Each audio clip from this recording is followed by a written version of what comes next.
Hello friends, तो अब हम देखेंगे इसमें मराठा एम्पायर के बारे में, मराठा साम्राज्य। और इसके पहले मैंने आपको मतलब जितना भी प्रशासनिक चीज़ था मुगलों का मतलब पूरे तरह से कंप्लीट हुआ है मुगल साम्राज्य। तो मुगल साम्राज्य में प्रशासन बता रहा था, उसमें प्रशासन में इकोनॉमी भी, राज्य का प्रशासन, फिर वहाँ पे डिस्ट्रिक्ट का प्रशासन, मंडल का प्रशासन, सभी चीज़ें वहाँ पे हुई हैं। तो अब इसके बाद हमें यही देखना है कि यहाँ पे मराठा एम्पायर बचता है और जो सिख साम्राज्य हमारा बचता है। तो ये दो देख लेंगे तो मिडिएवल हिस्ट्री कंप्लीट हो जाएगा। और ये पूरी तरह से मिडिएवल हिस्ट्री का प्लेलिस्ट ही चल रहा है, तो आप लोग सीक्वेंस में देखेंगे तो ज़्यादातर प्रॉफिट होगी। और मराठा एम्पायर से पहले देखेंगे मुगल कंप्लीट हो गया, उसके पहले अगर आप देखे होंगे तो उसमें प्रांतीय राजवंश जितने भी थे वो मैंने कंप्लीट कराया था। उसके पहले भक्ति, सूफी, और उसके पहले विजयनगर, बहमनी, दिल्ली सल्तनत, राइज ऑफ इस्लाम, वहाँ पे अरबी तुर्की आक्रमण जो होते हैं, और क्लास बिल्कुल कॉन्सेप्चुअल हुई है, तो वो भी आप लोग समझ सकते हैं वहाँ पे, और देखेंगे तो पता चलेगा वहाँ पे। और ये यहाँ पे एक बार में ओवरव्यू दूंगा, उसके बाद हम शिवाजी के बारे में देखेंगे। तो दो फेज में हमें देखना होता है, एक तो शिवाजी के काल में मराठा एम्पायर को देखना होता है, और दूसरा काल हमें देखना होता है जब पेशवा आते हैं। पेशवा जो पीएम का पद रहता है वो बाद में धीरे धीरे पावरफुल होता है, और जो शिवाजी के वंशज रहते हैं उनसे लेके पूरी तरह से शक्ति पेशवाओं के हाथ में दे दी जाती है। वहाँ पे एक संधि होगी, वो मैं बताऊंगा, वहाँ से फिर इनके हाथ में पूरी तरह से पावर आ जाएगा। तो ये थोड़ा सा आप लोग मैप देख लीजिए, ये इतने बड़े इलाकों में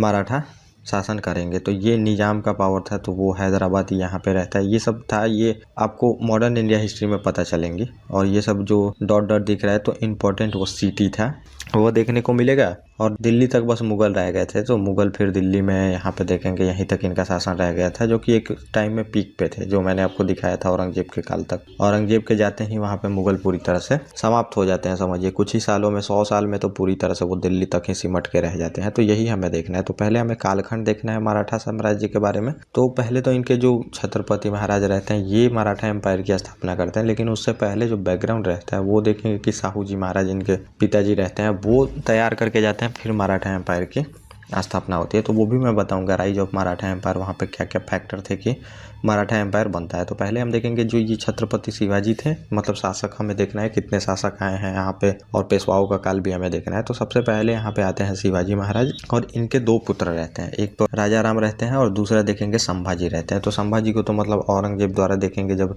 जैसे शिवाजी की मृत्यु होगी औरंगजेब इनको कैप्चर कर लेता है, कैप्चर करके वहाँ पे बहुत ज़्यादा प्रताड़ना दे के मार दिया जाता है संभाजी को। तो ये होता है, ये सब आगे भी देखने को मिलेगा। और दूसरा फिर मतलब राजा जो बनते हैं राजा राम बनते हैं, और इनकी पत्नी रहती है ताराबाई, और ताराबाई से इनका पुत्र जो होता है तो उसको शिवाजी तृतीय के नाम से पुकारा गया है। और इनकी राजधानी कोल्हापुर तरफ से ये लोग शासन करते हैं। तो जैसे मतलब संभाजी को मारा जाता है तो राजा राम यहाँ पे शासक बन जाते हैं। और फिर यहाँ पे देखिएगा कि जिंजी का किला रहता है, उसमें 8 साल तक ये छिपे रहेंगे, क्योंकि जब औरंगजेब संभाजी को मारेगा तो इनको भी मारने के लिए ढूंढता है वहाँ पे। तो वो सब कहानी आगे आएंगे। और फिर ये साहू जी रहते हैं, मतलब संभाजी के पुत्र देखेंगे साहू जी महाराज, और इनको मतलब औरंगजेब जैसे इनको मारता है संभाजी को, तो इनको कैप्चर करके लेके चला जाता है वहाँ पे, जेल में डाल देता है। बाद में जब बहादुर शाह आएगा तो इनको छोड़ेगा, और वही फिर ताराबाई से यहाँ पे युद्ध होगा और साहू जी राजा बन जाएंगे। शिवाजी के मतलब जो राजा राम का पुत्र था शिवाजी, उनको संरक्षण में लेके ये ताराबाई शासन कर रही थी, तो वही हरा देंगे साहू जी आके वहाँ, और ये साहू जी राजा बन जाएंगे यहाँ पे। लेकिन तब तक देखेंगे कि जो छत्रपति शिवाजी महाराज रहते हैं वो इतना पावरफुल, मतलब जो पेशवा पद बना के गए हैं पीएम का, वो इतना पावरफुल हो जाएगा। तो फिर वो लोग शासन को स्टेबल करने के लिए, और ये जो मराठा एम्पायर है इसको सही से ले चलने के लिए, फिर वहाँ पे पेशवाओं के हाथ में शासन वहाँ पे दे दिया जाता है। तो पहले पेशवा जो बनते हैं, मतलब पीएम ये लोग रहते हैं, बाद में इनके पास शासन आ जाता है। तो पहले पेशवा, ये तो एक फेज में हमें देखना होता है, ये जो होता है इतना हिस्ट्री मराठों का, और ये दूसरे फेज में हमें देखना होता है, ये जो इतना है आपको, तो ये दूसरे फेज में देखना होता है। तो ये एक ओवरव्यू से आपको मतलब अच्छे से पता चल जाता है। तो बालाजी विश्वनाथ पहले देखेंगे कि ये बनते हैं यहाँ पे मराठा पेशवा, और ये 1710 से लेके 1720 तक शासन करते हैं देखेंगे। और फिर इनके जो डिसेंडेंट होते हैं तो ये दो हैं यहाँ पे, पहले बाजीराव, जो कि बाजीराव को शासन मिलता है, और चिमाजी अप्पा रहते हैं, ये शासन में नहीं आते हैं, और सदाशिव भाऊ रहते हैं, ये समझिए इनके पुत्र रहते हैं चिमाजी अप्पा के। और ये देखेंगे पानीपत का जो तृतीय युद्ध होगा, ये वहाँ पे इनकी मृत्यु हो जाती है, तो वहाँ पे मैं बताऊंगा। तो ये शासन में इनके पुत्र ये आते हैं, पहला बाजीराव, और इनका शासनकाल कब चलेगा, मतलब पेशवाओं का देखेंगे 1720 से लेके 1740 तक, तो ये दूसरे पेशवा होते हैं। फिर तीसरे पेशवा देखेंगे नाना साहब आते हैं, नाना साहब 1740 से लेके 1761 करते हैं, और इन्हीं के शासनकाल में आप देखेंगे कि पानीपत का तृतीय युद्ध होता है। तो वो हमें देखना पड़ेगा, अहमद साहब अब्दाली जब आएगा,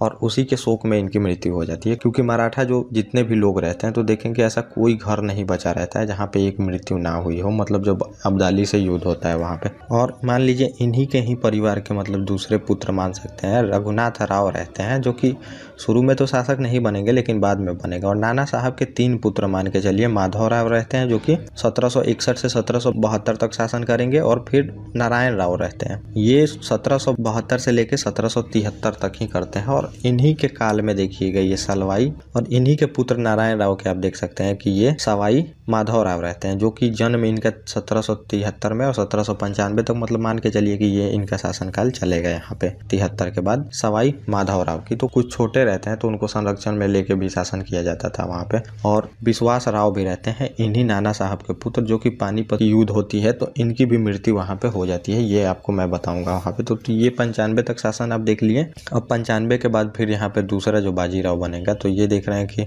पहले ये रहते हैं, दूसरे ये रहते हैं मतलब, और दूसरे के जो पुत्र रहते हैं रघुनाथ राव, इन्हीं का पुत्र समझ सकते हैं। पुत्र रहते हैं बाजीराव द्वितीय, ये शासक में आते हैं 1795 से लेकर 1718 तक शासन करते हैं। और फिर इसके बाद आते हैं इनके पुत्र, आप मानिए धोधीपंत, इनके पुत्र नाना साहब इनको बोला जाता था, ये 1757 तक देखेंगे कि शासन करते हैं। तो ये समझिए मतलब इसके बाद देखेंगे अंग्रेज पैर पसारना शुरू कर देते हैं। तो ये मतलब समझिए कि एक ओवरव्यू है, इसको आप देखेंगे भी तो समझ में आएगा अच्छे से, इसको आप लोगों को देखना पड़ेगा। अगर देखेंगे कुछ देर तक देखेंगे और फिर ये डेट से जब मैच करेंगे, और ये मतलब पुत्र है, जैसे बालाजी विश्वनाथ हैं तो इनके पुत्र ये समझिए 2 हुए, बाजीराव हुए, तो इनके पुत्र हुए ये बाजीराव, और फिर इनके 2 पुत्र होंगे, तो इनमें जो बड़ा पुत्र रहता है तो वो शासक बनता है, तो नाना साहब ये शासक बन गए। और जब इनके परिवार वाले खत्म होंगे तो इनको भी मतलब रघुनाथ राव थे तो इनके परिवार वाले भी शासक बन जाते थे। तो वहाँ पे मतलब देखा जाता था उत्तराधिकारी कौन बन सकता है। चाहे उत्तराधिकारी के लिए युद्ध भी कहीं कहीं, चाहे जो नोबल रहते हैं, जितने भी मंत्री परिषद वो सपोर्ट करते हैं, तो राजा यहाँ पे बन जाता था। लोग ये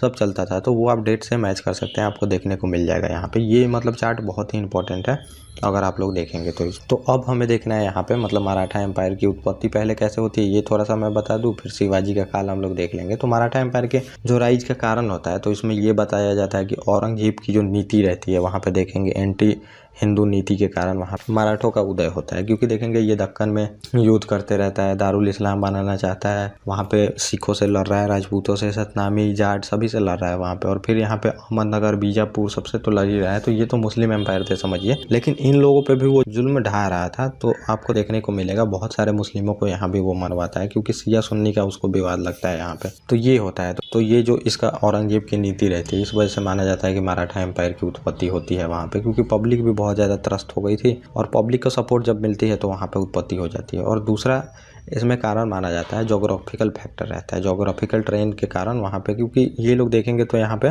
कोकन कोस्ट लाइन के ये सब मतलब किनारे पे थे, वहाँ पे गोवा ये सब तो बहुत ज़्यादा वहाँ पे एक तो व्यापार का इनका साधन मिल जाता था, वहीं से व्यापार होकर फिर पूरे इंडिया में मानिएगा तो आता था, जितना भी यूरोप से व्यापार हो रहा है। तो इस वजह से इन लोगों को वहाँ पे फायदा होता है, जिस वजह से पैसा भी आ जाता है मतलब टैक्स। तो इस वजह से भी उत्पत्ति होता है, ये अपना सेना वगैरह रखने लगते हैं, तो धीरे धीरे इलाकों को कैप्चर करने लगते हैं। और दूसरा जब जोग्राफिकल फैक्टर में ही देखेंगे, वहाँ पे जो इलाका है दक्कन का, तो दक्कन में कम सैनिक ही लेके आप मतलब अच्छा से मतलब समझिए बड़े बड़े एम्पायर को हरा सकते हैं। तो आपको समझना पड़ेगा, अब जो ये मराठा थे तो वहाँ पे इनके पास उतना सैनिक नहीं था, शुरू में देखेंगे बहुत कम सैनिक थे। लेकिन जो दक्कन का जोग्राफिकल फैक्टर आप देखेंगे तो वहाँ पे संकरी घाटियाँ, पहाड़ियाँ हैं, तो वहाँ पे फिर गोरिल्ला टैक्टिक्स का यूज होता है युद्ध करने में, और इसी का ये लोग उपयोग कर करके देखेंगे बहुत बड़े बड़े सेना को हराते हैं। इस वजह से इन लोगों को फायदा होता है, लूट लेते हैं सैनिकों को, साजो सामान उनका लूट लेते हैं, सैनिकों को भागना पड़ता था। मुगल सैनिक बड़ी थी पे, आपको ये मतलब कोई डाउट नहीं है, बड़ी थी, लेकिन वहाँ पे अब उनको खुले इलाकों में देखेंगे कि लड़ने की आदत थी। वो लोग बड़े मैदान में अगर लड़ाइएगा तो फिर जीतना उनसे मुश्किल है, लेकिन दक्कन का जो देखेंगे कि संकरी घाटियाँ थी उसमें लड़ना बहुत मुश्किल था, और ये लोग गोरिल्ला टैक्टिक्स का बहुत यूज करके वहाँ पे युद्ध जीतते थे। तो ये भी जोग्राफिकल फैक्टर में बहुत ज़्यादा मदद किया है। बार बार जब ये मुगलों को हराएंगे वहाँ पे, तो इनका जो मनोबल है उठते जाएगा, तो फिर यहाँ पे ये और एरिया को कैप्चर करने लगते हैं, और एरिया को कैप्चर करते करते ही साम्राज्य बड़ा बनता है। तो ये भी कारण रहता है जोग्राफिकल फैक्टर में। और फिर देखेंगे जो दक्कनी सल्तनत रहता है ये कमजोर हो जाता है। तो वहाँ पे देखेंगे जब बीजापुर टूटता है तो वहाँ पे देखेंगे अहमदनगर, बरार, बीजापुर, बीदर, गोलकुंडा ये लोग बनते हैं। तो फिर ये धीरे धीरे देखेंगे जब मुगल इन पे आक्रमण करते रहते हैं, आक्रमण करते करते ये सल्तनत हो जाती है धीरे धीरे कमजोर। और जैसे कमजोर होती हैं तो इन लोगों पे ही मतलब पहले तो इन लोगों के ही समझिए ये लोग मनसबदार का काम करते थे, सैनिक वहाँ पे प्रोवाइड करते थे जितने भी मराठा, ये एक ट्राइब थी वहाँ पे, लड़ाकू ट्राइब देखेंगे तो ये सैनिक प्रोवाइड करते थे। लेकिन धीरे धीरे देखते हैं ये लोग कमज़ोर होने लगते हैं, तो इन्हीं के एरिया पे कैप्चर करना फिर ये शुरू कर देते हैं। तो जितने भी दक्कनी सल्तनत थी वहाँ पे देखेंगे, अहमदनगर में तो ये लोग पहले थे, तो अहमदनगर भी कमज़ोर होता है, तो वहाँ पे पूना और सूबे की जागीरदारी मिलती है शिवाजी के दादाजी को, उसी को इनहेरिट करके ये फिर इनको मिलती है। तो वहाँ पे देखेंगे ये लोग कमज़ोर हो जाते हैं, तो फिर ये कैप्चर करना शुरू करते हैं। तो ये भी एक रीज़न होता है इनके मराठों के उदय का, क्योंकि दक्कनी सल्तनत जितनी भी थी वो धीरे धीरे कमज़ोर हो जाती हैं। और वो भी कमज़ोर क्यों होती हैं, क्योंकि औरंगजेब वहाँ पे देखिएगा कि बहुत ज़्यादा वहाँ पे दक्कन पे कब्जा करने के लिए घूस खिलाता है और युद्ध करता है कंटिन्यू, तो ये लोग कमज़ोर हो जाते हैं। कमज़ोर होते हैं तो फिर इनको मराठों को पैर पसारने का वहाँ पे मौका मिल जाता है। और पांचवा कारण ये माना जाता है कि भक्ति जो सूफी मूवमेंट जो चला था आप देखेंगे, तो उसमें भक्ति मूवमेंट हिंदुओं के लिए चला था। हिंदुओं में जो सुधारवादी आंदोलन चला था हिंदुओं में, अगर आपने देखा होगा वहाँ पे, तो वो भी मैंने बताया था कि मराठा और सिखों का उदय इन सब के कारण भी होता है। जो ये आंदोलन चलता था, क्योंकि देखेंगे मुस्लिम साम्राज्य पूरी तरह से दुनिया में कब्जा कर रही थी, चारों तरफ निराशा का माहौल था, हिंदुओं को कन्वर्जन कराया जाता था, तो मतलब इन सब वजह से वहाँ पे शक्ति बढ़ने के लिए, मतलब हमें जीने की इच्छा जगाने के लिए वहाँ पे देखेंगे कि भक्ति मूवमेंट शुरू होता है। और भक्ति मूवमेंट शुरू होता है तो फिर हिंदुओं में फिर से वहाँ पे भरा जाता है जितना भी आत्मसम्मान चाहे मोटिवेशन किया जाता है, फिर इन सब का भी प्रभाव इन लोगों पे रहता है। और जो देखेंगे शिवाजी के गुरु भी रहते हैं, संत रामदास रहते हैं, और ये भी मतलब भक्ति मूवमेंट से जुड़े रहते हैं। तो इन सब के प्रभाव के कारण देखेंगे कि मराठों का उदय होता है। तो ये कुछ कारण थे जिस वजह से मराठा साम्राज्य का यहाँ पे उदय होता है, मतलब इनमें शक्ति बढ़ती है तो साम्राज्य स्थापित होता है वहाँ पे। और बाकी भी चीज़ें चलेंगी वो मैं आपको आगे बताऊंगा। तो पहले हमें जानना चाहिए जो ये लोग थे, तो इनके दादाजी थे अहमदनगर में, देखेंगे कि दादाजी इनके थे, और निजाम शाही वहाँ पे डायनेस्टी चल रही थी अहमदनगर। और बीजापुर मतलब ये लोग समझिए कि बदल बदल के वहाँ पे शासन करते थे। जैसे कि मान लीजिए जैसे अहमदनगर पे मुगलों का वहाँ पे अटैक हुआ तो ये बीजापुर चले जाते थे, बीजापुर तरफ से लड़ते थे, बीजापुर से हुआ अहमदनगर चले जाते थे, चाहे कभी कभी मुगलों के तरफ से भी ये लोग मतलब वहाँ पे लड़ लेते थे। ऐसा चलता था इनमें। जो इनके पिताजी थे तो उनका आप देख सकते हैं वहाँ, जो कि शाहजी भोसले थे, तो उनको देख सकते हैं आप वहाँ पे। और अहमदनगर में निजाम शाही डायनेस्टी चल रही थी और बीजापुर में आदिल शाही डायनेस्टी आप वहाँ पे देख सकते हैं, जो मैंने पहले बताया। और इनके दादाजी मालूजी भोसले थे और इनके पिताजी जो थे ये शाहजी भोसले थे। तो शाहजी भोसले से ही आप समझिए, यहाँ से हम हिस्ट्री लेके चल सकते हैं। इनको जागीर मिली थी वहाँ पे, देखने को आपको मिलेगा जो अहमदनगर था। अहमदनगर में पुणे और सूबे की जागीरदारी इन लोगों को मिली थी, लेकिन जैसे अहमदनगर पे आक्रमण करता है औरंगजेब देखिएगा, तो ये फिर वहाँ से चले जाते हैं बीजापुर में, फिर बीजापुर की तरफ से भी लड़ते हैं, बीजापुर पे भी आक्रमण करता है औरंगजेब और बीजापुर को हारना पड़ता है वहाँ पे औरंगजेब से। और उससे पहले भी देखेंगे जो शाहजहाँ रहता है उसका भी ये मदद कर चुके थे। जब अहमदनगर के खिलाफ युद्ध होता है तो एक बार मुगलों का भी ये मदद करते हैं। और शाहजहाँ क्या करता है, इनको जब अहमदनगर को जीतता है तो जागीर छीन भी लेता है। जागीर जैसे छीनता है तो ये बीजापुर चले जाते हैं और फिर बीजापुर पे औरंगजेब के टाइम में अटैक होता है। फिर इनको बीजापुर के दक्षिणी वाले इलाकों में देखेंगे, अगर बीजापुर आपको देखने को मिलेगा तो यहाँ पे रहता है बीजापुर, तो दक्षिणी इलाकों में बसना पड़ता है। और फिर जो इनके लड़के रहते हैं शिवाजी, इनको पुणे और सूबे की जागीरदारी दे देते हैं, यहाँ पे तुम रहो। और फिर वहाँ से देखेंगे कि शिवाजी जो रहते हैं ये धीरे धीरे अपना पावर को बढ़ाते हैं और बीजापुर के इलाकों पे ही कब्जा करने का सोचते हैं और बहुत सारे इलाकों को जीत भी जाते हैं बीजापुर के। तो वो अभी मैं आपको बताऊँ। तो ये थोड़ा सा मतलब शुरू का फेज रहता है। तो इनका जो जन्म रहता है देखेंगे शिवाजी का, छत्रपति शिवाजी का जन्म महाराष्ट्र के राज्य पुणे जिले में हुआ था। शिवनेरी का किला था, उसी में इनका जन्म हुआ रहता है। शिवनेर का फोर्ट भी बोलते हैं उसको। 1630 में इनका जन्म होता है और दादाजी कोंडदेव रहते हैं और उन्हीं के मतलब साथ में इनका जो रहता है ये पालन पोषण सभी चीज़ें होती हैं। और गुरु इनके संत रामदास रहते हैं, इन्हीं लोगों के संरक्षण में बड़े होते हैं ये। और क्योंकि देखेंगे जो शाहजी भोसले थे तो वो तो हमेशा युद्ध में ही बिजी रहते थे, कभी अहमदनगर से लड़ना, कभी बीजापुर की तरफ से, कभी मुगलों की तरफ से, ऐसा चलता था उनका। और जन्म एक मराठा सेनापति जो शाहजी भोसले जो मैंने बताया में हुआ रहता है, जिन्होंने बीजापुर सल्तनत के तहत पुणे और सूबे की जागीरदारी प्राप्त की थी। तो बीजापुर वाले दिए रहते हैं पुणे और सूबे की जागीरदारी।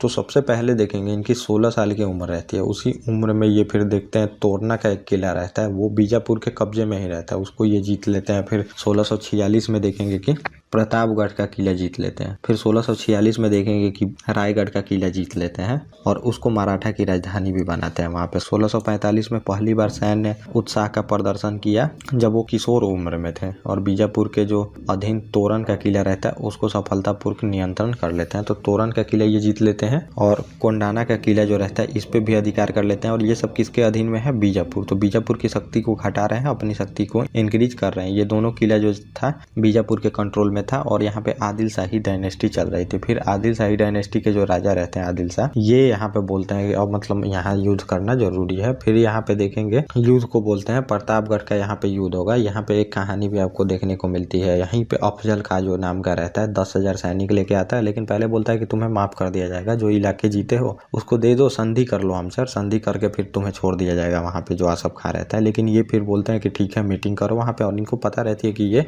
मतलब मारने का कोशिश करेगा अफजल खां जो रहता है। तो फिर वो स्टील का जो रहता है वो मतलब समझिए बुलेट प्रूफ जो जैकेट आज आपको देखने को मिलेगा उस टाइप का जैकेट पहन के आते हैं भीतर, ताकि जैसे वो पीछे से गले मिल के वार करता है तो नहीं लगता इनको, और फिर ये उसको मार देते हैं। एक हाथ में मतलब ये अपने पास जो खुखरी होती है वो रखे थे और उसकी मृत्यु कर देते हैं। अफजल खां हाइट में बहुत लंबा चौड़ा था, उसके आगे ये बहुत इनका कद काठी थोड़ा छोटा ही देखने को मिलेगा जो शिवाजी रहता है। और फिर यहाँ पे क्या होता है, जो प्रतापगढ़ का युद्ध रहता है ऐसा माना जाता है कि ये जीते जाते हैं। अब मुगलों से यहाँ पे संघर्ष शुरू होता है। मुगल जो शाहिस्ता खां को मुगलों का मतलब यहाँ पे दक्षिण का गवर्नर बनाया जाएगा। तो पहले हम देख लेते हैं क्या लिखा है यहाँ पे। मराठों ने अहमदनगर के पास और वर्ष मतलब 1657 में देखेंगे चुन्नार जो क्षेत्र रहता है समझिए वो मुगलों के अधीन रहता है। इस पे ये लोग छापा मारते हैं। तो इनका काम ही चलता है छापा मार के वहाँ पे मतलब समझिए कि पैसा लूटते हैं ये लोग लोगों से। और फिर क्या करता है औरंगजेब, इस वजह से औरंगजेब तो चिढ़ जाता है। औरंगजेब नसीर खां को भेजकर छापेमारी का जवाब दिया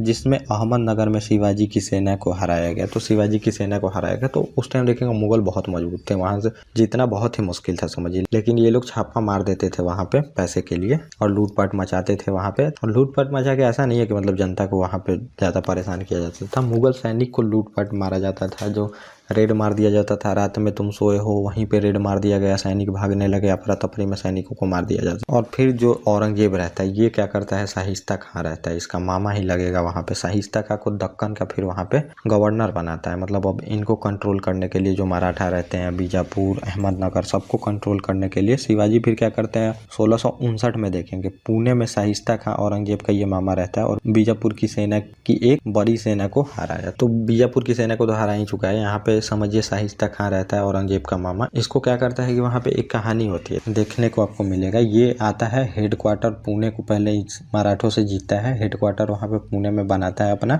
और फिर 1663 में देखेंगे एक शादी का फंक्शन था। शादी के फंक्शन में क्या करते हैं 400 मराठा जो सैनिक रहते हैं वो मतलब जो बाराती हैं ये बन के घुस जाते हैं वहाँ पे इनके फंक्शन में और फिर वहाँ पे युद्ध करने लगते हैं। और जो शाहिस्ता खां रहता है उसकी 3 उंगलियों को शिवाजी द्वारा काट दिया जाता है। युद्ध में मतलब कट जाता है समझिए। और वहाँ पे शाहिस्ता खां को भागना पड़ता है और भागता है। फिर औरंगजेब इसको देखेंगे इसका मामा रहता है तो ये क्या करता है बंगाल का अब इसको सूबेदार वहाँ पे बना देता है शाहिस्ता खां को। और फिर उसके बाद शिवाजी देखेंगे क्या करेंगे कि 1664 में सूरत का जो मुगल व्यापारिक बंदरगाह था उस पर भी कब्जा कर लेते हैं। फिर जब इतना चीज होता है तो औरंगजेब मतलब पूरी तरह से बौखला जाता है वहाँ पे। अब भेजता है आमेर के जो राजा रहते हैं सवाई जयसिंह मतलब राजा जयसिंह रहते हैं उनको भेजता है और वो फिर उधर से पूरे इलाकों को जीतते हुए आते हैं और पुरंदर पर भी कब्जा कर लेते हैं। और फिर मतलब मुगलों को अब यहाँ पे संधि करनी पड़ती है और वही पुरंदर की संधि होती है। इनके पास लगभग समझिए 35 जो इंपॉर्टेंट फोर्ट रहते हैं किले वो रहते हैं जिसमें से 23 किले उनको देने पड़ते हैं मुगलों को। जून 1665 में शिवाजी और राजा सवाई जयसिंह जो रहते हैं जयसिंह प्रथम जो कि औरंगजेब का प्रतिनिधित्व कर रहे थे के बीच पुरंदर की संधि होती है, ट्रीटी ऑफ पुरंदर। इस पे हस्ताक्षर होता है। इस संधि के अनुसार मराठा के जो किले रहते हैं देखेंगे कि शिवाजी के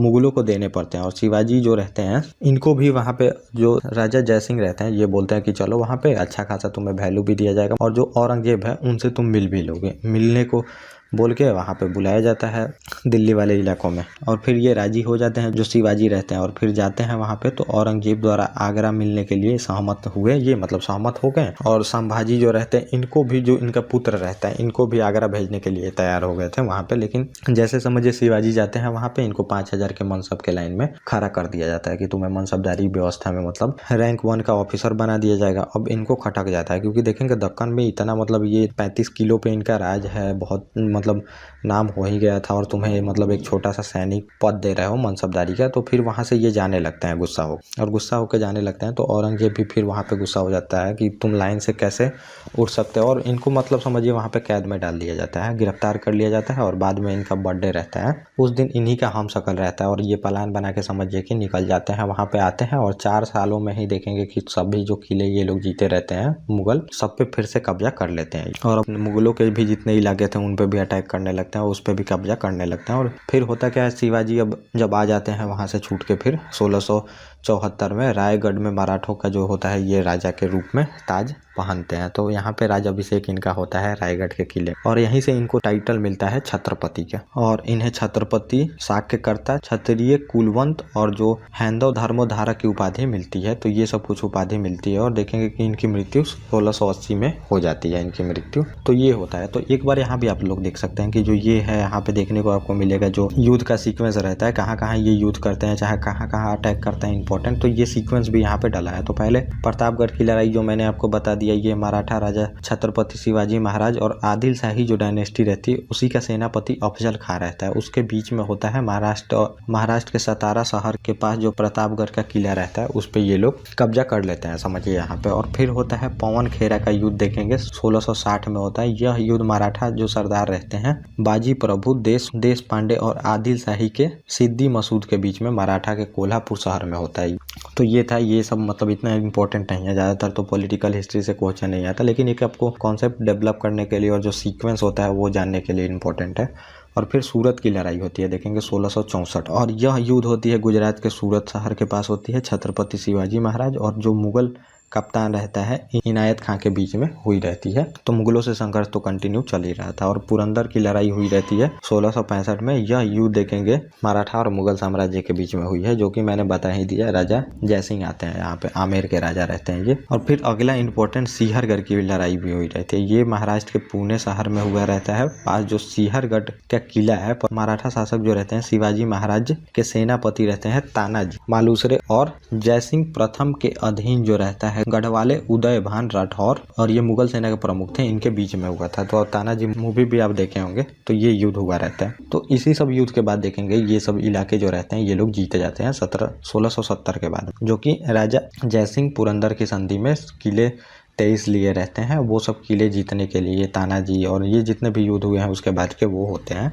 और ये लोग जीत भी जाते हैं। और कल्याण की लड़ाई भी एक होती है 1682-83 में। इस युद्ध में मुगल साम्राज्य के बहादुर खान ने मराठा सेना को हराकर फिर कल्याण पर अधिकार कर लिया। तो जैसे मतलब शिवाजी की मृत्यु होती है देखेंगे 1680 में, तो ये लोग हारते भी हैं। और यहाँ पे संभाजी के बारे में मैं आपको बताऊंगा अभी। संभाजी से भी मतलब वहाँ पे उनको कैद करके मरवा दिया जाता है। तो ये हम उत्तराधिकारी इनके देखेंगे, तो वहाँ पे देखेंगे पहले प्रशासन देखेंगे फिर उत्तराधिकारी हम देखेंगे। और संगमनेर की एक लड़ाई होती है देखेंगे 1679 में। यह युद्ध मुगल साम्राज्य और मराठा के बीच में हुआ रहता है। आखिरी लड़ाई थी ये, जिसमें मराठा राजा शिवाजी लड़े थे। उसके बाद तो इनकी मृत्यु हो ही जाती है। तो ये मतलब कुछ युद्ध था जो आपको याद रखने की जरूरत नहीं है वैसे। और अब हम देख लेते हैं शिवाजी का प्रशासन। ये इंपॉर्टेंट है, यहाँ से क्वेश्चन आते हैं। क्वेश्चन प्रशासन से बहुत तरह आते हैं, ज्यादातर क्वेश्चन पॉलिटिकल हिस्ट्री से नहीं आते हैं। तो इसमें हम देखेंगे शिवाजी के प्रशासन के बारे में। तो प्रशासन जो है तो वो तो अलग से मैं आपको बताऊंगा ही, लेकिन इसमें थोड़ा सा हमें शिवाजी का प्रशासन देखना पड़ता है, क्योंकि वो एक अलग सेटअप बैठा के गए थे, मतलब समझिए अब दक्कन में। और अलग सेटअप नहीं, समझिए कि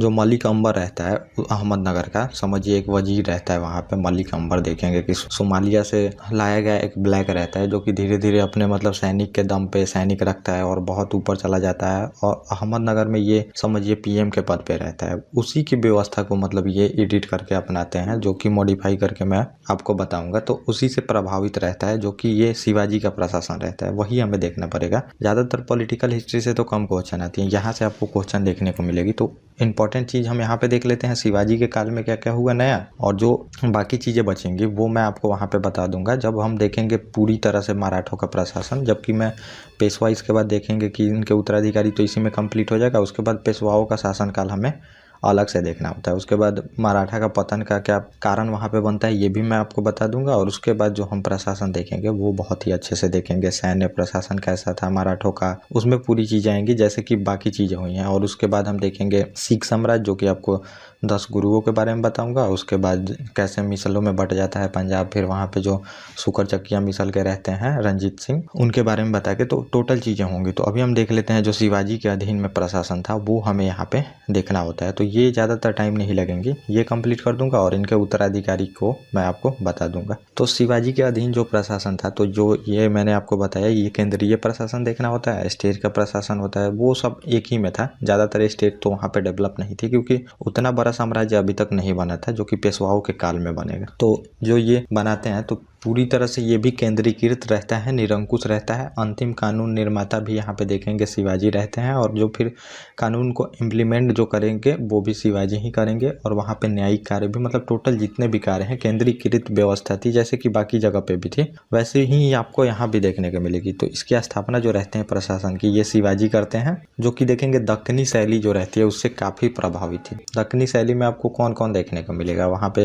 अहमदनगर ही नज़दीक रहता है इन लोगों से, तो वहाँ से ये काफ़ी प्रभावित है यहाँ पे। और मलिक अंबर की जो प्रशासनिक सुधार वो किया था उससे प्रेरित होकर ये बहुत सारी चीज़ें वहाँ पे बनाए थे। तो दक्कनी शैली से ये ज़्यादातर प्रभावित थी। और जैसा कि आपको सभी मतलब प्रशासन, शासन और राजा के काल में आपको देखने को मिलेगा कि पूरी तरह से पावर एक हाथों में होती थी, जो कि सेंटर होती थी। जो सुल्तान होता था या फिर जो बादशाह होता था, चाहे उसको आप राजा बोले, तो उसी के हाथ में होती थी। एग्जीक्यूटिव कार्य भी वही करेगा, जुडिशरी कार्य भी वही करेगा, और जो लेजिस्लेचर का कार्य है कानून बनाने का, वो भी तीनों काम जो होता था वो राजा के पास ही होता था। वैसे ही व्यवस्था थी यहाँ भी, तीनों कार्य इन्हीं के अंडर में था। तो काम तो अंडर में होता है, लेकिन अब ऐसा नहीं है कि पूरी तरह से सभी काम राजा ही वहाँ पे कर सके। उसके लिए वहाँ पे जो था वो प्रधानमंत्री, मतलब मंत्री परिषद जो होती है, जो कि आज भी आपको देखने को मिलेगा मंत्री परिषद, वैसी व्यवस्था की जाती थी। लेकिन मंत्री परिषद राजा के अगेंस्ट में नहीं जा सकती, ये सुविधा थी वहाँ पे। तो अधिकांश देखेंगे प्रशासनिक जो सुधार थे अहमदनगर में जो मलिक अंबर रहता है उससे प्रेरित था। तो अहमदनगर में मलिक अंबर जो मैंने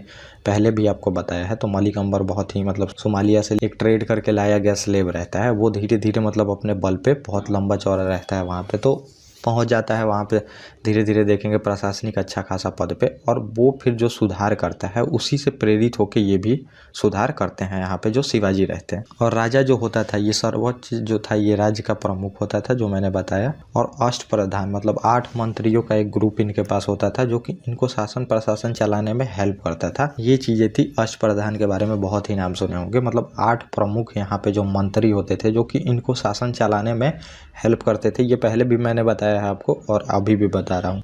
जिसमें कि देखेंगे अष्टप्रधान जो 8 मंत्रियों का ग्रुप है, इसमें सबसे प्रमुख कौन होता था, पेशवा होता था, जिसको मुख्य प्रधान आप पीएम भी समझ सकते थे। तो ये प्रेसिडेंट थे और ये पीएम थे, समझिए। बाद में धीरे धीरे पावर पीएम के पास चला जाएगा। जैसे कि आप वहाँ भी देखने को मिलेगा आपको जो ब्रिटेन है, तो ब्रिटेन में पहले जो सभी पावर था तो वो किसके हाथ में था देखने को आपको मिलेगा। तो वो पावर पूरी तरह से देखेंगे जो वहाँ पे किंग और क्वीन थी उनके पास था। लेकिन वहाँ पे देखेंगे संसद और जो राजघराने थे उनके बीच में बहुत सालों तक लड़ाई चली है। फिर धीरे धीरे जो किंग था वहाँ पे, किंग से पावर लेके जो वहाँ के पीएम है, जैसे बोरिस जॉनसन अभी थे, ऋषि सुनक अभी बने हैं, तो इन लोगों के हाथ में अब चला गया। जो इलेक्टेड है उसके पास पावर रहेगा। तो वो बहुत लड़ाई चला है, ऐसा नहीं है कि हुआ है, लेकिन फिर भी उन्होंने मतलब जो राजा और रानी है उसका इज्जत रखने के लिए वहाँ पे जो पद है वो रहने दिया है। काम तो सब तुम्हारे नाम से होगा जो क्वीन और किंग होंगे, लेकिन एक्चुअल जो पावर होगी वो पीएम के पास होगी। तो वही रहता है। धीरे धीरे ये पावर शिफ्ट होकर पेशवाओं के पास चला जाता है। अभी मैंने ब्रिटेन का एग्जाम्पल दिया, तो इस टाइम तो मतलब जो देखेंगे इलेक्टेड है गवर्नमेंट वहाँ पे, लेकिन यहाँ पे पेशवा भी देखेंगे वंशानुगत ही थे।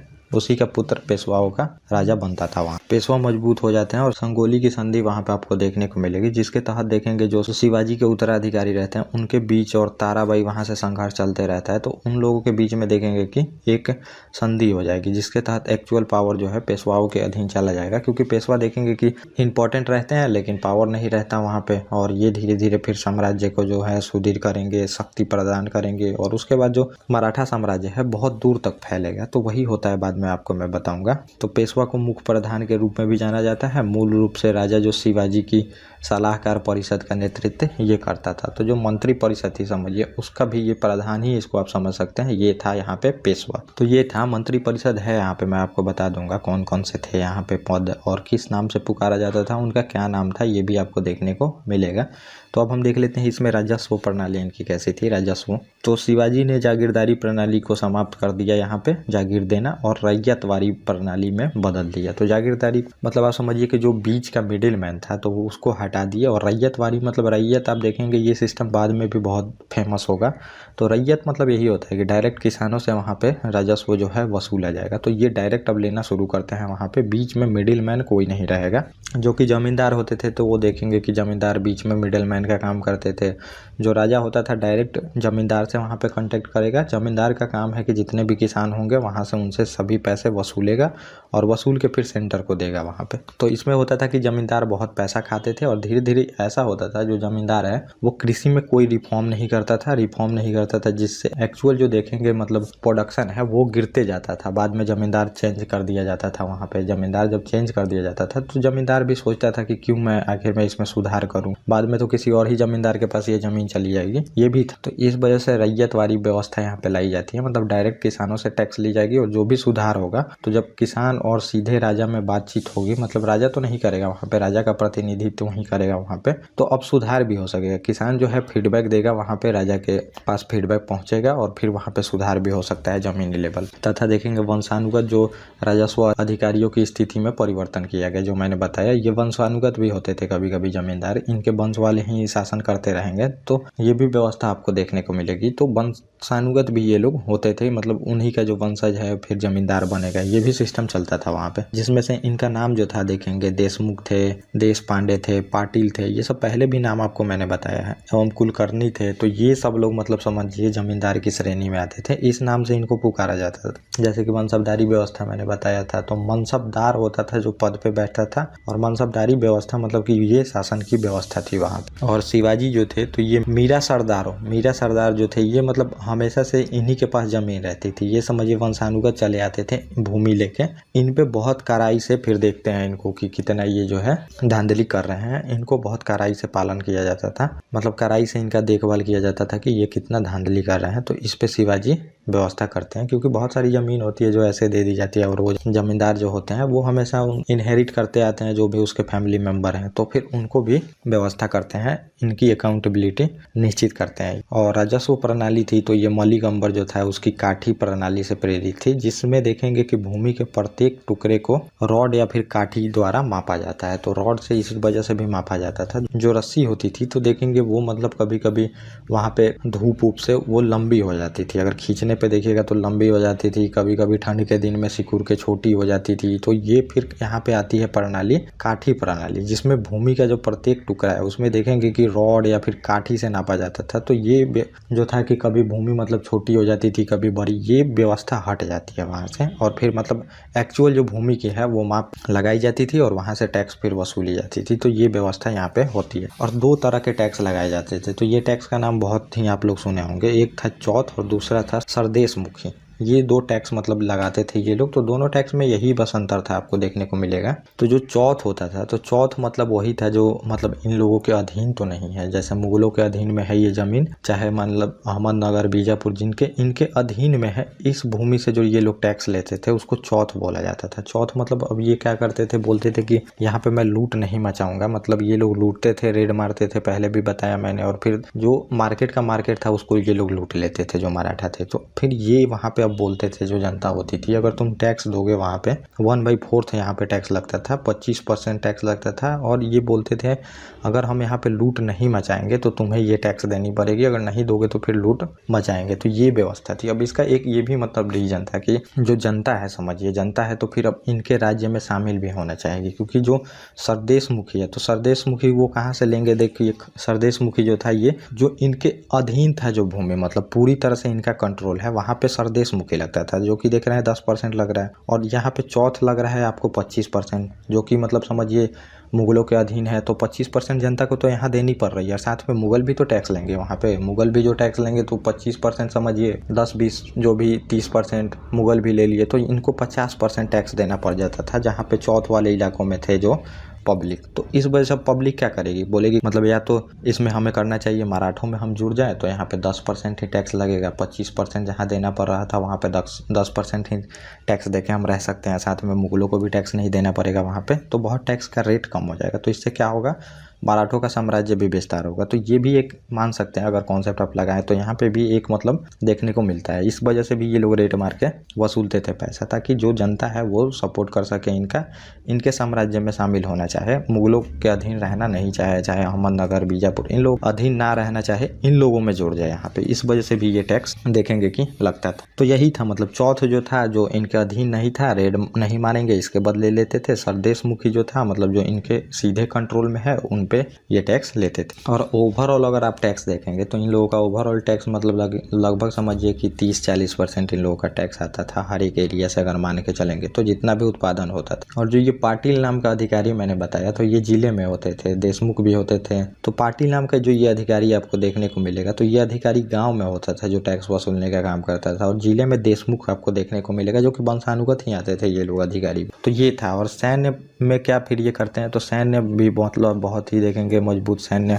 प्रणाली भी स्थापित करते हैं, तभी तो उतना इलाकों को जीत पाते हैं। तो शिवाजी ने एक अनुशासित जो और कुशल सेना का गठन करते हैं, तो ये बहुत मतलब इम्पोर्टेंट था। अस्थायी सेना का गठन करते हैं और नियमित सेना मतलब जो कि परमानेंट रहेगी। ऐसा नहीं है कि युद्ध के टाइम तुम्हें मतलब गठित किया जाएगा, ये सब नहीं रहती है। यहाँ पे जो नियमित सेना रहेगी और रेगुलर सेना रहेगी, आपकी अस्थायी सेना है, ये करते हैं। और जो सामान्य सैनिक रहते हैं, मतलब सैनिक जो इनके परमानेंट सैनिक हैं, उनको नगद वेतन भुगतान किया जाता है। तो नगद वेतन से ज़्यादातर सैनिक आते हैं, लेकिन जो प्रमुख और सैन्य कमांडर को जागीर अनुदान दी जाती थी। तो मैंने बहुत जगह आपको बताया कि सैनिक भी 3-4 कैटेगरी में होते थे। एक तो जमींदार चाहे सूबेदार रखते थे वहाँ पे, चाहे जो मनसबदार होते थे वो रखते थे। एक सैनिक जो था सीधे सेंटर के अंडर में था। तो बहुत तरह के कैटेगरी थे सेना के, अगर आप लोग सीक्वेंस से देखे होंगे तो आप लोग को पता हो। सरजम या मोकासा के तहत भुगतान किया जाता था। तो अब मतलब जागीर भी दी जाती थी। एक जमींदार है चाहे समझिए सूबेदार है, उसको जमीन दे दी गई, तुम यहाँ से वसूलो जितना टैक्स है, और फिर वहाँ पे सेना को भी दे दो और अपना भी हिस्सा रख लो। तुम्हें जब युद्ध होगी तो वहाँ पे सैनिक प्रोवाइड करनी पड़ेगी जो सेंटर है। तो ये भी थी। और सेना में कौन थे, इन्फेंट्री सैनिक थी, घुड़सवार सैनिक थी, नौसेना का भी इन्होंने विकास किया था। तो नौसेना क्योंकि वहाँ पे देख रहे हैं अब तट पे हैं, और वहाँ पे देख रहे हैं अभी जो अंग्रेज हैं, पुर्तगाली, डच, फ्रांसीसी सभी आ रहे हैं, तो फिर वहाँ पे नौसेना चाहिए ही चाहिए। तो नौसेना का भी व्यवस्था करते हैं। राइफल वाले बंदूकधारी भी रहते हैं इसमें, घुड़सवार सैनिक भी रहते हैं, तोपखाना भी रहता है। तो सभी चीज़ों की ये व्यवस्था करते हैं। तो समझिए कि अस्थायी सेना का व्यवस्था करते हैं। और वारगीर जो होता था, इसमें भी आप देखेंगे ये घुड़सवार जो सैनिक होते थे, तो इसमें एक को वारगीर बोला जाता था। और वारगीर कौन होते थे, मतलब जो जिसको राज्य देगा घोड़ा और फिर जो अस्त्र शस्त्र है ये राज्य देगा, तो उसको वारगीर सैनिक बोला जाता था। तो उसको पूरा तर जो चीज़ें हैं वो राज्य द्वारा, मतलब जो राजा है उसके द्वारा प्रोवाइड की जाएगी। और दूसरा होता था सीलेदार सैनिक। सीलेदार सैनिक को अगर आप देखेंगे तो वो स्वयं के द्वारा सभी चीज़ें व्यवस्था करेगा। उसमें घोड़ा भी तुम्हें खुद से व्यवस्था करनी है, और जो अस्त्र शस्त्र है जितने, वो भी तुम्हें खुद ही व्यवस्था करनी। और एक होते थे मवाली सैनिक, आपको अगर नाम सुनने को मिलेगा तो ये थे, तो देखेंगे शिवाजी के अंग रक्षक थे, मतलब शिवाजी की ये देखभाल करते थे। और एक पागा नाम का भी सैनिक होता था। घुड़सवार सेना का एक संगठन होता था, समझिए ये घुड़सवार होते थे और इनका एक संगठन होता था जिसको पागा सैनिक बोला जाता था। तो ये सैनिक में कुछ व्यवस्था थी। अब हम देख लेते हैं यहाँ पे जो शिवाजी के काल में अष्ट प्रधान थे, तो इनका नाम आपको जान लेना चाहिए, और यहाँ से क्वेश्चन आता भी है। तो सबसे ऊपर था पेशवा। पेशवा समझिए सबसे इंपॉर्टेंट होता था, और ये प्रधानमंत्री होता था। समझिए संपूर्ण राज्य का शासन इसी के अंडर में होता था, यही देखता था सभी चीजें। लेकिन ये फिर कैसे देखेगा, जब तक राजा मजबूत है तो राजा से पूछ के ही करेगा। लेकिन धीरे धीरे मतलब अब उत्तराधिकारी या फिर जो राजा कमजोर है, तो ये इसका पावर बढ़ते जाएगा। तो ये पेशवा का पावर धीरे धीरे बढ़ जाता है, जो कि आप देखेंगे मुगलों में वजीर था, या फिर जो दिल्ली सल्तनत था तो वहाँ भी वजीर पद था। तो ये लोग बहुत मजबूत थे वहाँ पे, वजीर या फिर वकील भी बोला जाता था उस। और अगला देखेंगे इस मंत्री परिषद में जो अष्ट प्रधान थे, तो इसमें सारे नौबत होता था। ये सेनापति होता था, जैसे आज आप राजनाथ सिंह को देख सकते हैं, डिफेंस मिनिस्ट्री के मतलब प्रधान है वहाँ पे। तो ये फिर होता था सारे नौबत। और फिर अमात्य होता था जो कि राज्य मंत्री होता था। इसको मजुमदार भी बोला जाता था। वित्त राजस्व भी ये देख लेता था, राज्य मंत्री था। तो इसको काम था कि वित्त भी देखना यहाँ पे, तो इसको राजस्व मंत्री बोला जाता था। यहाँ पे राज्य मंत्री भी लिखा है, तो ये राजस्व मंत्री होता था, जो कि जितना भी फाइनेंस से रिलेटेड काम है ये देखेगा वहाँ पे। और अगला जो होता था देखेंगे, वाक्यानौबिस होता था। वाक्यानौबिस सूचना मंत्री, गुप्तचर विभाग की देखभाल करता था ये। तो सूचना मंत्री, सूचना फैलाना, मतलब इसको आप गृह मंत्री समझ सकते हैं। गृह मंत्री जो कि आज देखेंगे होम मिनिस्ट्री अमित शाह जी के अंदर में है, वैसा ये मिनिस्टर होता था यहाँ पे, जो कि गुप्तचर विभाग को भी देखता था। मतलब जितना भी अंदर की चीजें हैं वो सबकी व्यवस्था सूचना मंत्री, सभी चीजों की व्यवस्था इसी को करना होता था। तो ये आप समझ सकते हैं गृह मंत्री का कार्य, जो कि आज आपको देखने को मिलेगा। और एक होता था चिटनिस नाम का अधिकारी, चिटनिस, और ये चिट्ठी डाक विभाग का कार्य ये संभालता था। चिटनिस नामक अधिकारी होता था। तो इसको एक जगह आप ये भी सचिव के नाम से भी देखेंगे, नवीस भी बोला जाता था चिटनिस नामक अधिकारी को। तो इसका काम था जितने भी मतलब पत्रचार फैलाना है, जितनी भी मतलब चाहे समझिए लॉ है, चाहे जो सुल्तान है कोई नया चीज लागू करना चाहता है साम्राज्य में, तो फिर इसको काम दिया जाता था कि तुम अब सभी जगह पे ये फैलाओ। तो उस टाइम इतना इंटरनेट हो नहीं था जैसा आज आप देखने को मिल रहा है। उस टाइम चिट्ठी से फैलाई जाती थी सभी चीजें। और अगला जो होता था सुमंत नाम का अधिकारी होता था। ये विदेश मंत्री होता था। विदेश से जितने मतलब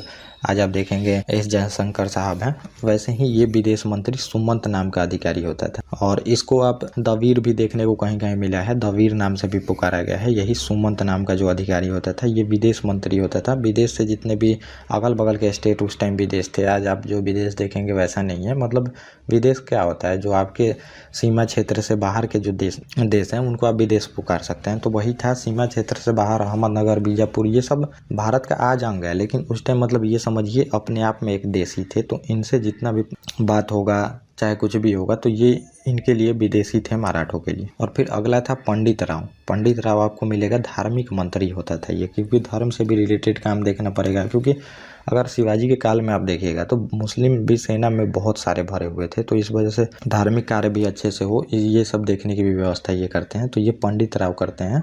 धार्मिक अनुदान भी देना है, वहाँ पे बहुत सारी मंदिरें बनानी है, तो इन सब की व्यवस्था ये पंडित राव करते थे, जो कि धार्मिक रिलेटेड ये सब काम इनको देखना होता है। और न्यायाधीश जो होते थे ये समझिए, इनको न्यायाधीश का ही कार्य मिला था, इनका नाम भी न्यायाधीश था। ये समझिए ये मंत्री होते थे। राजा के बाद मुख्य न्यायाधीश यही होते थे। राजा सबसे ऊपर का न्यायाधीश है, ये आपको समझना पड़ेगा। और उसके बाद का जो न्यायाधीश होगा तो ये लोग अपना करेंगे नीचे के लेवल पे। जैसे CGI आज है, CGI chief justice of India, उनके बाद ही मतलब जो वकील हैं, चाहे कुछ भी हैं, चाहे जो कोर्ट में जज हैं, वो सब लोग करेंगे न्यायिक कार्य, लेकिन सबसे ऊपर वो है। वैसे ही आप इसको समझ सकते हैं। लेकिन सबसे ऊपर चीफ जस्टिस ऑफ इंडिया आज आपको देखने को मिलता है, लेकिन उस टाइम शिवाजी होंगे जो राजा है। तो ये अष्टप्रधान के मंत्री थे, जो आपने समझ लिया। अब हमें इसमें देखना पड़ता है कि उत्तराधिकारी के बारे में, तो थोड़ा सा हम सैनिक का इनका स्ट्रेंथ देख लेते हैं। तो जब शिवाजी की मृत्यु होती है 1680 में, तब तक देखेंगे कि उनकी मृत्यु के समय 300 किले लगभग इनके अधीन थे। तो यही जो प्रशासनिक सेटअप बैठाते हैं, सैनिकों की उत्तम व्यवस्था करते हैं, अस्थायी सेना बनाते हैं, वहाँ पे रेड मारते हैं, तो फिर धीरे धीरे देखें कि 300 किले इनके अधीन में हो जाते हैं। और तकरीबन 40,000 घुड़सवार सैनिक थे इनके पास, 50,000 पैदल सैनिक थे, और साथ ही देखेंगे पश्चिमी जो समुद्र तट रहता है एक विशाल नौसेना भी ये बनाते हैं, समझिए। तो सैनिक स्ट्रेंथ लगभग बहुत अच्छी थी। तभी जाके देखेंगे मराठा थोड़े ही टाइम में पूरी तरह से दिल्ली तक पहुंच जाएंगे। वहाँ पे बंगाल तक भी देखेंगे, बंगाल में भी अधिकार कर लेंगे, उनसे भी टैक्स ले लेंगे। अहमदनगर, बीजापुर, ये सब तो समझिए पूरी तरह से समाप्ति कर देंगे, जो कि बहमनी साम्राज्य से टूट के बने थे। इन सबको समाप्त कर देंगे, तुरंत ही सभी समाप्त हो जाएंगे। तो ये था। तो अब हम देख लेते हैं शिवाजी के बाद जो उत्तराधिकारी इनके आते हैं, ये हम देख लेंगे। और बाद में जो इसके बाद का वीडियो आएगा उसमें हम छत्रपति, उसके बाद हम पेशवाओं का काल देख लेंगे। तो पेशवाओं का काल भी यहाँ से आपको देखने को मिलेगा। मराठा के अधीन जो पेशवा रहते हैं तो वो भी मैं आपको अच्छे से बताऊंगा। तो ये थोड़ा सा हम देख लेते हैं इनका जो उत्तराधिकारी होता है। तो होता क्या है कि अब जो शिवाजी मरते हैं, तो शिवाजी के मरने के बाद जो संभाजी राजा बनते हैं, इनके पुत्र रहते हैं संभाजी। ये 1680 से लेके 1689 तक इनका शासनकाल देखने को मिलेगा। तो इनके 2 पुत्र रहते हैं, आप समझिए, एक राजा राम रहते हैं, एक संभाजी रहते हैं। जो कि पहले बोला जाता है कि राजा राम तो बन जाते हैं यहाँ पे, लेकिन संभाजी इनको उतार देते हैं और फिर संभाजी शासक बन जाते हैं। तो ये क्या लिखा है हम थोड़ा सा समझ लेते हैं। तो दोनों पुत्र में कौन राजा बनते हैं ये आपको यहाँ पे मिलेगा। शिवाजी जो रहते हैं महाराज, उनके 2 बेटे थे, संभाजी और राजा राम, जिसमें से आपको 1681 में जैसे 80 में इनकी मृत्यु होती है। संभाजी महाराज जो रहते हैं मराठा साम्राज्य का ताज पहनते हैं, संभाजी राजा बन गए यहाँ पे। और फिर संभाजी का क्या होता है महाराज, जो शुरू में थे पुत्रगाली, मैसूर, चिक्का देवा राय को पराजित कर देते हैं ये। तो फिर ये पुत्रगालियों को भी पराजित करते हैं। तो उस टाइम जो मराठा थे तो इनसे मतलब हेड टू हेड भिड़ना बहुत मुश्किल था, मतलब सामने की लड़ाई में कोई भी नहीं जीत पाता। समझिए जो अंग्रेज भी रहते हैं तो इनसे युद्ध करने में नहीं उलझते हैं। शुरू में इनको पता रहता है कि आराम से हम हार जाएंगे, क्योंकि अंग्रेजों के पास उतनी सेना रहती नहीं और अंग्रेजों का यही स्ट्रेटेजी रहता है, धीरे धीरे कमजोर करो। तो आंग्ल जो मराठा युद्ध होगा उसमें आपको 3 युद्ध देखने को मिलेगा। फिर जो आंग्ल मैसूर युद्ध होगा उसमें भी 3 युद्ध, फिर 3 युद्ध, मतलब उनका युद्ध का सीक्वेंस होता था। युद्ध सीक्वेंस में करते थे, धीरे धीरे कमजोर करते थे, फिर सैनिक को संगठित किए, फिर आप पे अटैक किए, फिर वहाँ पे कमजोर किए, आपको संधि कराए कुछ अपने प्रॉफिट के अनुसार, ऐसे करते थे। तो वही था शुरू में ये पुत्रगाली, मैसूर, जितने भी थे, मैसूर को तो बार बार हराते हैं, तो इन लोगों को हराते हैं। और 1681 में औरंगजेब ने खुद को दक्षिण की कमान अपने हाथों में ले ली। तो इसी वजह से जितना भी उसका मतलब उसी के अधीन था, औरंगजेब के अधीन में, लेकिन उसके लास्ट फेज में देखेंगे जब वो भी बूढ़ा हो गया था और ये समझिए मुगलों के अधीन ही था सभी इलाका, और ये धीरे धीरे मुगलों के अधीन से छीनने लगते हैं इलाकों को। तो फिर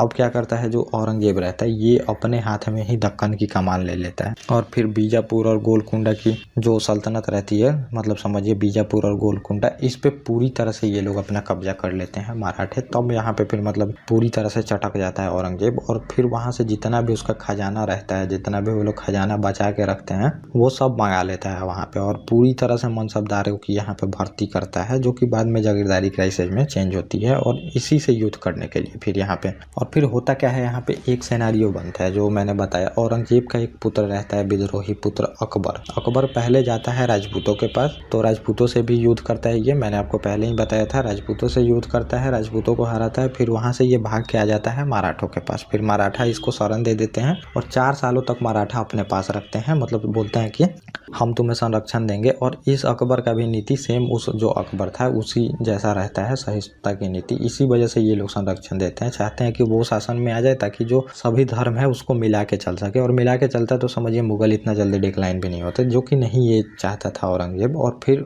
इसी वजह से इन लोगों पे ये आता है यहाँ पे युद्ध करने, अकबर को संरक्षण देते हैं। अकबर लेकिन फिर देखेंगे 4 साल तक कोई जीत मिलती नहीं है। अकबर वहाँ पे पर्सिया में भाग जाता है, वहीं पे उसकी मृत्यु हो जाती है पर्सिया वाले इलाकों में जहाँ से ये लोग आए थे। फिर औरंगजेब जब दक्कन की कमान संभालता है और धीरे धीरे सभी इलाकों को जीतता है, बीजापुर देखेंगे, गोलकुंडा फिर से जीतता है, इनको चारों तरफ से घेरता है और फिर मराठों पे अटैक करता है देखेंगे। और ये उस टाइम रामेश्वरम में थे, आक्रमण करते हैं और संभाजी को फिर कैद में ले लेता है। कैद में ले जाके यहाँ पे बहुत यातनाएं दी जाती हैं, इनकी आँख वाँख समझिए कि मतलब अब समझिए बहुत यातनाएं देके इनको मार दी जाती है, जो कि शिवाजी के पुत्र रहते हैं संभाजी। और इसी टाइम इनके सलाहकार भी रहते हैं कवि कलश, इनको भी मार दिया जाता है उसी के साथ में। बहादुरगढ़ में लाया जाता है, औरंगजेब और मुगल सेना के खिलाफ विद्रोह करने का इंजाम लगा के इनको दोनों को मार दिया जाता है यहाँ पे। तो यहाँ पे हो जाती है संभाजी की मृत्यु। तो समझिए बहुत यातना दे के मारी जाती है। उसके बाद मराठा जो रहते हैं और संगठित हो जाते हैं। उसके बाद तो फिर कंटिन्यू युद्ध शुरू हो जाता है वहाँ पे। जनता मतलब समझिए पागल सी हो जाती है, जनता बिल्कुल युद्ध करने लगती है, जनता मराठों से जुड़ जाती है। लेकिन अभी नहीं जुड़ेगी, समझिए जब पेशवा आएंगे तब जुड़ेगी। अभी तो फिर यहाँ पे जो इनके भाई रहते हैं राजा राम, इसके बाद शासक बनेंगे, लेकिन इनको भी छिपना पड़ता है देखेंगे, क्योंकि जो औरंगजेब था तो इनको भी मारने के लिए फिर किले पे घेरा डालेगा, ये मैं बताऊंगा आपको। 1689 में उन्होंने संभाजी महाराज को मार डाला, तो ये मैंने बताया, यातना दे के मारी जाती है बहुत। और फिर इसके बाद इनका भाई जो रहते हैं राजा राम, 89 से लेके 1700 तक राजा बनते हैं। और ये मत समझिए जो इनके पुत्र रहते हैं संभाजी शिवाजी के, इनका भी एक पुत्र रहता है साहू जी, जो कि इनको कैद में लेके चला जाता है वहाँ पे, इनकी और इनकी माँ के, साहू जी और साहू जी की माँ को। संभाजी के ये पुत्र रहते हैं साहू जी, तो इनको भी कैद में लेके जाता है, जो कि बाद में देखेंगे बहादुर शाह आएगा तो वो छोड़ेगा वहाँ। फिर यहाँ पे ताराबाई से संघर्ष होगा, जो कि राजा राम की पत्नी रहेगी। तो ये हम राजा राम को देख लेते हैं। राजा राम होता है, फिर यहाँ पे शासक बन जाता है और संभाजी की मृत्यु के बाद राजा राम मराठा शासक बनता है, अपने आप को छत्रपति राजा घोषित कर लेते हैं और मुगलों के आक्रमण के भय से देखेंगे रायगढ़ से जिंजी को राजधानी बना लेते। तो पहले इनकी राजधानी रायगढ़, तो समझिए अब ये मतलब भागते हैं, इनको भी मारने के लिए ढूंढता है जो औरंगजेब रहता है। ये जाके जिंजी के किले में वहाँ पे छिपते हैं और लगभग 8 सालों तक आपको देखने को मिलेगा ये जिंजी के किले में ही छिपे रहते हैं। वहाँ पे मुगल सेना घेर के रखती है, लेकिन वो लोग किला नहीं भेज पाते हैं जो मुगल सैनिक रहते, मतलब जुल्फिकार खां रहता है वहाँ पे। अगर मैंने आपको उत्तरवर्ती मुगल में बताया था, उसी को भेजा जाता है, लेकिन फिर भी ये लोग नहीं घेर पाते हैं। जुल्फिकार खां तो औरंगजेब ही भेजता है, समझिए अभी तक तो औरंगजेब ही है भेजता है। 1707 में औरंगजेब की मृत्यु होगी, तब भी नहीं भेज पाया जाएगा ये जिंजी का जो किला रहता है। और 1699 में क्या होगा, सतारा में मराठों की राजधानी बनी। तो उसके बाद फिर सतारा में राजधानी बनती है और फिर 1700 में ही देखेंगे मृत्यु हो जाती है सतारा में। जैसे राजधानी बनती है, वहाँ से मुगल जब चले जाते हैं, क्योंकि जो औरंगजेब भी रहता है वो कमज़ोर बूढ़ा हो गया है वहाँ पे दक्कन में अभियान करते करते। तो फिर यहाँ पे सतारा में इनकी राजधानी बनती है और यहीं से शासक ये लोग अपना चलाते हैं। तब तक देखेंगे मृत्यु हो जाती है यहाँ पे राजा राम। और राजा राम के बाद जैसे मृत्यु होती है, उसके बाद उनकी विधवा पत्नी रहती है ताराबाई। ताराबाई, इनका नाम आपको सुनने को मिलेगा। ताराबाई अपने 4 वर्षीय पुत्र जो रहते हैं शिवाजी द्वितीय को गद्दी पर बैठा के मुगलों के विरुद्ध जो था ये संघर्ष शुरू कर देती हैं। ताराबाई रहती हैं और ये अल्प वयस्क रहता है जो शिवाजी राजा राम का पुत्र रहेगा। तो इनको मतलब गद्दी पर बैठाती हैं और फिर मुगलों से ये संघर्ष करना शुरू करती हैं। तो ये शिवाजी द्वितीय का शासनकाल चलता है 1700 से लेकर 1707 तक। और 1705 में इन्होंने नर्मदा नदी भी पार कर दी और जो मालवा में प्रवेश करते हैं ताकि जो मुगल साम्राज्य पे अपनी प्रभु सत्ता स्थापित कर सके। तो ये आपको दिखेगा, मतलब शिवाजी के काल में अब तो जो द्वितीय हैं इनके काल में ताराबाई के संरक्षण में रहते हैं और ताराबाई समझिए युद्ध कराती है यहाँ पे जो भी रहता है। और मुगल इस टाइम तक बहुत कमजोर हो गए रहते हैं। 1707 में जब मरेगा ये तो फिर उत्तराधिकारी वहाँ भी युद्ध शुरू हो जाता है। तो ये होता है। और उसके बाद अब देखेंगे जैसे बहादुर शाह, जैसे औरंगजेब की मृत्यु होती है, फिर जो शिवाजी के 2 पुत्र रहते हैं संभाजी और राजा राम। तो संभाजी के एक जो पुत्र मैंने बताया आपको रहते हैं साहू जी, इनको कैद से अब छोड़ दिया जाता है। और कैद से जैसे छोड़ा जाता है यहाँ पे साहू जी महाराज को 1707 में ये आते हैं यहाँ पे। औरंगजेब की मृत्यु के बाद देखिए संभाजी जो रहते हैं इनके बेटे रहते हैं, ये देखेंगे साहू जी महाराज इनको। और ये शिवाजी के पोते हुए, जैसे कि ये संभाजी तो बेटे हैं तो ये फिर पोते हो गए। तो ये पोते थे शिवाजी महाराज के। और फिर ये मराठा के जो नए शासक बहादुर, और फिर जो बहादुर शाह रहता है ये छोड़ देता है, इनको रिहा कर देता है, जो कि औरंगजेब कैद में डाला था। इनके पिताजी को मरवा दिया था वहाँ पे, ये मैंने आपको बताया था। और साहू ने तुरंत मराठा सिंहासन की मांग की, क्योंकि ये वहाँ पे उत्तराधिकारी बनते हैं वहाँ पे, क्योंकि संभाजी बड़े पुत्र थे तो ये मांग करते हैं। लेकिन ताराबाई के नेतृत्व में शिवाजी शासक कर रहे हैं द्वितीय। और फिर इनकी चाची जो रहती हैं ताराबाई और बेटे को चुनौती देते हैं ये, क्योंकि वहाँ पे उत्तराधिकारी के लिए युद्ध तो करना ही पड़ेगा। और फिर होता क्या है यहाँ पे 1707 में सतारा और कोल्हापुर राज्य की स्थापना की जाती है, क्योंकि देखेंगे कि ये हार जाते हैं। जो शिवाजी द्वितीय रहते हैं ये ताराबाई के अधीन युद्ध तो करते हैं लेकिन हार जाते हैं और ये लोग फिर वहाँ पे चले जाते हैं। तो यहाँ पे अब देखेंगे 2 जगह से शासन चलने लगा, एक तो सतारा से और दूसरा कोल्हापुर से। तो एक जगह से साहू जी करते हैं और एक जगह से उनकी जो चाची रहती है ताराबाई शासन करती हैं। मतलब इनके उत्तराधिकारी जो रहते हैं इस मराठा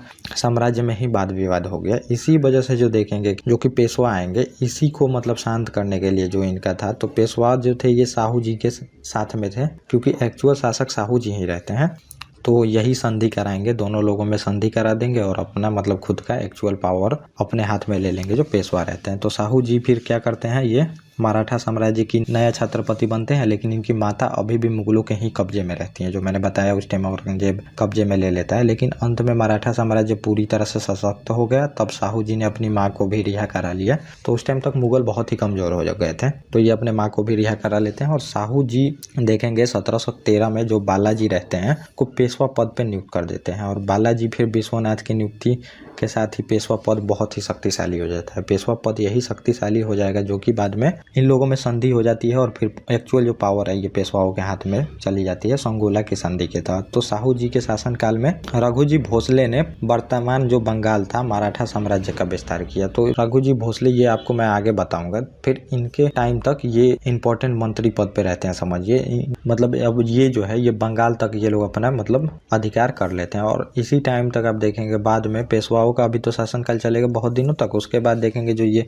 पेशवा बाजीराव रहते हैं उनके 3 मुख्य पवार थे, धार, होलकर जो इंदौर से, सिंधिया ग्वालियर से और उत्तर में भी विस्तार करते हैं। तो ये मैं आपको आगे बताऊंगा, जो कि इनके परिवार के लोग ही रहते हैं। देखेंगे कि पेशवाओं के ये बाद में 4-5 भागों में बट जाएंगे, ये परिवार के शासक रहेंगे और फिर वही आंग्ल मराठा युद्ध में मराठे फायदा उठाते हैं। कभी किसी परिवार को अपने में मिला लेंगे और कभी किसी परिवार को अपने में मिला के और इन्हीं के विरुद्ध में युद्ध करते हैं, वो मैं आपको आगे बताऊंगा। तो ये हमारे यहाँ पे समझिए कि जो शिवाजी का था यहाँ तक कंप्लीट हो गया, इनके उत्तराधिकारी को भी देख लिया और इन्हीं के काल में देखेंगे कि जो साहू जी रहते हैं, संगोला की संधि होगी और एक्चुअल पावर चला जाएगा पेशवाओं के हाथों में और फिर पेशवाओं का काल हमें देखना होता है। तो वही मैं आपको बताऊंगा पेशवा कौन कौन इंपॉर्टेंट थे और क्या क्या घटनाएं हुई, और पानीपत का तृतीय युद्ध भी बताऊंगा जो कि अहमद शाह अब्दाली से होगी, उसको अहमद शाह दुरानी भी बोलते हैं। तो उससे होगी, बहुत इंपॉर्टेंट युद्ध है। उसके बाद ही समझिए अंग्रेज पैर पसारना शुरू करते हैं, क्योंकि देखेंगे 1761 में युद्ध होगी और फिर 1764 में बक्सर का युद्ध होगा, जिसमें कि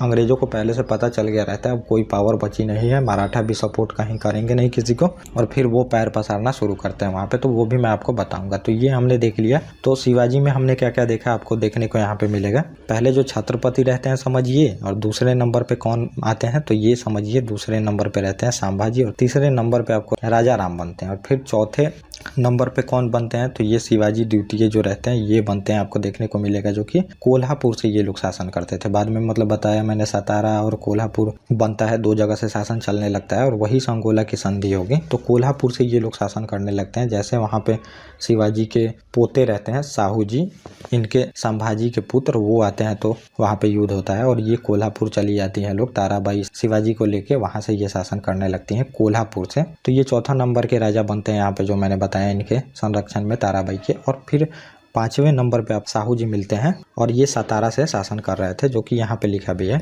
तो ये होता है, एक शिवाजी हो गए और बाकी इनके जो उत्तराधिकारी आपने ये देख लिया साहू जी महाराज, और बाद में फिर ये बालाजी विश्वनाथ, ये पेशवा पद यहाँ से शुरू होगा और पेशवाओं का हम देखेंगे। तो ये रहता है 5वां, ये बन जाते हैं जो कि इनके पुत्र रहते हैं। जैसे औरंगजेब की मृत्यु होती है तो ये फिर यहाँ पे छोड़ा जाता है इनको बहादुर शाह द्वारा, और ये यहाँ पे युद्ध करते हैं, दोनों में युद्ध होता है और ये चली जाती हैं अपना कोल्हापुर से शासन करने लगती हैं हार के, और ये फिर अपने सतारा में एक्चुअल जो पावर रहता है इनके पास रहता है मराठों का, यहाँ से शासन करने लगते हैं। तो ये रहता है, ये आपने देख लिया, मतलब कि शिवाजी का एक टर्म हमने देख लिया। और अब हम दूसरे बार में देखेंगे जो पेशवा होते थे। पेशवाओं का भी एक वीडियो में मैं कंप्लीट करने का कोशिश करूंगा, ज़्यादातर है नहीं चीज़ें पेशवाओं का देख के, और थोड़ा सा ही इसमें प्रशासन है, प्रशासन भी आपको बताना पड़ेगा, इसमें टाइम लगेगा थोड़ा। तो वो जो वीडियो होगा लंबा हो सकता है थोड़ा सा, क्योंकि उसमें हमें पानीपत का जो डिक्लाइन ऑफ मराठा भी देखना है, क्यों मराठों का मतलब डिक्लाइन हो गया जल्दी, ये देखेंगे उठते भी हैं और जल्दी से इनका डिक्लाइन भी हो जाता है। तो वो फिर कारण हमें देखना पड़ेगा कि क्यों इतना जल्दी इनका डिक्लाइन हो गया, तो वो वहाँ पे आएगी। तो कृपया आप लोग सीक्वेंस से देखें और जो कम्युनिटी पे क्वेश्चन डलती है उसको भी देने का कोशिश करें। ओके गाइस, थैंक यू, और अब हम मिलेंगे अपने नेक्स्ट टॉपिक।